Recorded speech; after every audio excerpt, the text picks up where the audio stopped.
dianjurkan melaksanakan iktikaf di 10 hari terakhir bulan Ramadan, dan inilah tata cara iktikaf yang benar.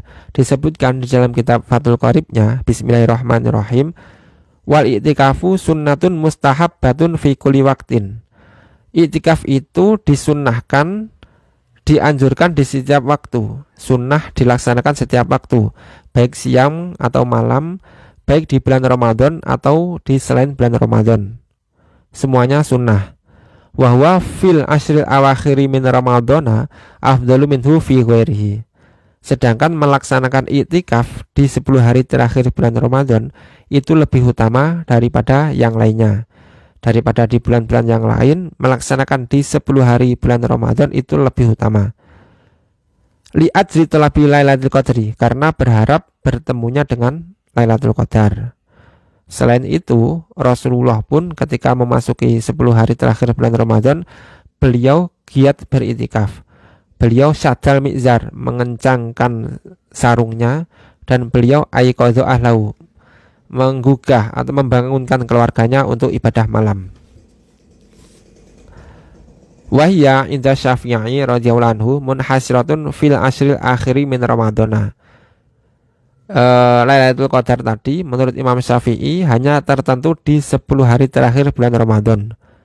Fakulu lailatin minhum muhtamilatun laha. Setiap malam dari 10 hari terakhir bulan Ramadan itu ada kemungkinan terjadi Lailatul Qadar. Lakin layalil witri arjaha, tetapi di malam-malam yang ganjil itu lebih besar harapan terjadinya Lailatul Qadar. Warja layalil witri Lailatul hati awi salisi wal isrina. Dan yang paling besar kemungkinan terjadinya itu di malam 21 dan 23 Ramadan. Jadi menurut Imam Syafi'i, terjadinya Lailatul Qadar itu hanya di 10 hari terakhir bulan Ramadan, di malam ganjil maupun malam genap. Namun di malam ganjil itu lebih besar harapannya, dan yang besar kemungkinannya lagi di malam 21 dan di malam 23. Walahu ailil itikafi syartoni. Bagi iktikaf itu harus memenuhi 2 syarat. Jika ingin iktikafnya sah harus terpenuhi 2 syarat. Ahaduhuma an-niyatu. Syarat yang pertama adalah niat. Niat di dalam hati, seperti ibadah-ibadah yang lain. Niatnya harus di dalam hati. Seperti contoh nawaitul itikafa, saya niat itikaf.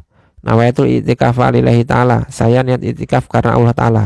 Nah itu harus ketika mulai berdiam diri di dalam masjid, di hatinya harus niat. Wayan wi fil itikafi al-mangduri al-fardiyata. Dan ketika itikafnya itu itikaf yang dinazari, maka harus menyertakan lafadz fardu dalam niatnya. Begini ya, aslinya itikaf, hukum asli itikaf itu sunnah, namun bisa menjadi wajib jika dinazari. Jika ia mewajibkan diri untuk itikaf, misalkan, demi Allah besok saya akan itikaf, atau demi Allah wajib bagi saya untuk itikaf di 10 hari terakhir bulan Ramadan. Nah, ketika sudah nazar seperti itu, maka dia wajib melaksanakan itikaf. Nah, karena itikafnya wajib, maka harus menyertakan kata fardu di dalam niatnya, seperti nawaitu fardul itikafi, saya niat fardunya itikaf. Seperti itu. Wasani al-lubsu fil masjidi. Syarat itikaf yang kedua adalah harus berdiam diri di dalam masjid. Harus berdiam diri dan harus di dalam masjid. Tidak boleh di selain masjid.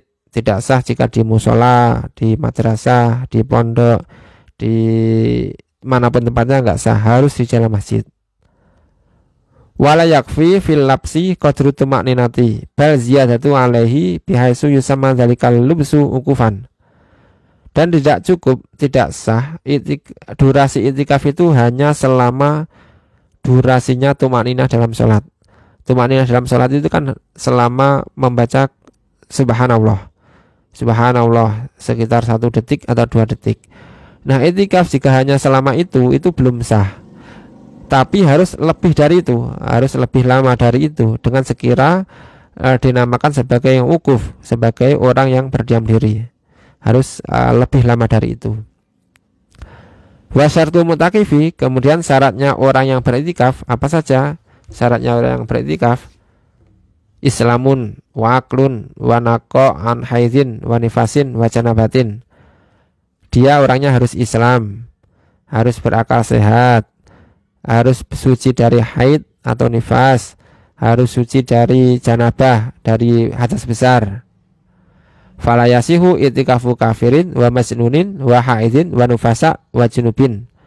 Maka tidak sah itikafnya orang kafir, nonis. Itikafnya orang gila yang enggak sah. Wanita yang haid atau nifas enggak sah. Orang yang junub yang hadas besar juga enggak sah. Walau irtad dalam mutakifu au sakaro batola itikafu. Apabila orang yang itikaf itu murtad, naudzubillah ya, keluar dari Islam, atau dia ngefly, mendem, mabuk, maka batalah itikafnya. Nah, inilah tadi tentang syarat-syarat sah itikaf dan anjuran melaksanakan itikaf di 10 hari terakhir bulan Ramadan sebagai itibak kita kepada Rasulullah SAW. Demikian penjelasan di dalam kitab Fathul Qaribnya. Wallahu a'lam bishawab.